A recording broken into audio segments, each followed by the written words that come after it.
Hello my squidlings, Katie here. Welcome back to another video. Today we're going to be relaxing and doing some really loose florals and not thinking too much about it. But before we get into the actual painting of the video, I want to tell you more about today's video sponsor, Skillshare. So if you haven't heard of Skillshare, I'm really surprised, but Skillshare is an online learning community. They have so many videos for creative and curious people who want to learn more skills or, just refresh old ones. I believe they have over 25,000 videos, which is a ton, and there are more added every single day. They have everything ranging from illustration, graphic design, photography, and more. I mean, they have a ton of different options for you to choose from. And classes are actually designed to fit your skill level and your schedule. So there are shorter ones, there are longer ones, there are more advanced ones, simpler ones.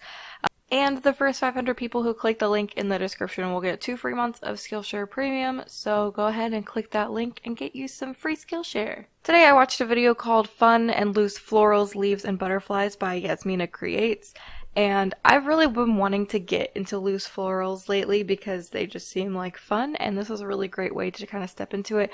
She goes over tips and techniques for leaves, florals, and butterflies, like the title states, and it's just really helpful and just kind of gets you going, and it's super abstract and loose, and that's what I've been really wanting in my art, so it was really fun, and I wanted to incorporate that into a piece. So in order to get this piece going, I decided to first swatch out some of the paint colors that I saw in the reference photo that you won't see on screen, but I did use a reference photo because that is a super smart thing to do, especially when you have no idea what you're doing like me with florals. So I did start out with the reference, and I just kind of picked out some colors that I saw in the reference, and I went to town. Now I will give you a bit of a disclaimer, this first piece does not turn out the way I want it to, and I do end up doing a second piece, and you'll see that later. So this one's a little bit more sped up than the second one is. But the reference photo that I used was kind of like a bouquet of all of these beautiful like wildflowers, and I just really wanted to paint them and have fun, and I am by no means an expert at this, so my whole goal was to just have fun and to learn something a little new and play around with water and paint and just have a good time.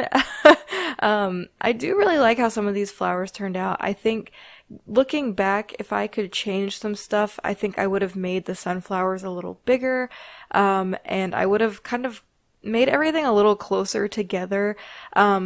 Obviously, I'm not good with florals, so my first thing to learn would, I think, be composition, because loose florals really aren't that difficult. You're just kind of looking at the flower and getting the essence of the flower, which isn't very difficult. If you've got a good reference, you've got a lot right there.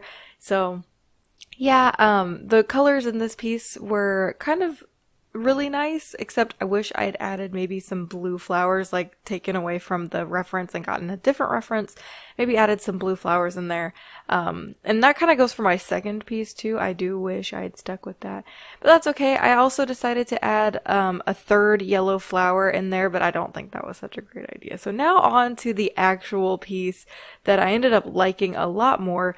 I still didn't make the sunflower as big as I had wanted to. I wanted this first one to be like a big statement piece, and when I painted it, I was like, oh my god, it's taking up so much space, so maybe it's big enough. Yeah, it wasn't big enough later on. I didn't do much to change it, but I wish I had of, so. And with the second flower, I actually tried to do a different, angle, so it was a little more difficult for me, but this time I actually made the flowers a little closer together. I didn't care as much if they bled into each other, because that's kind of what I wanted. I do wish I had made the purple flowers. I don't know what they're called. I'm not good at this. I do wish I had made some of them a little more purple, but I wanted to differentiate the colors. But then in hindsight, I also had pink flowers, so it kind of blended in together a little bit, which is fine. I just need to practice, and I plan on it because this is really fun and it's not super time consuming, which is really important for me right now. And the nice thing about the class that I took, it's only 30 minutes, so you're not going to be spending all day trying to watch a video when you're busy Like if you've got a baby at home like me, you can't necessarily just spend all your day doing that.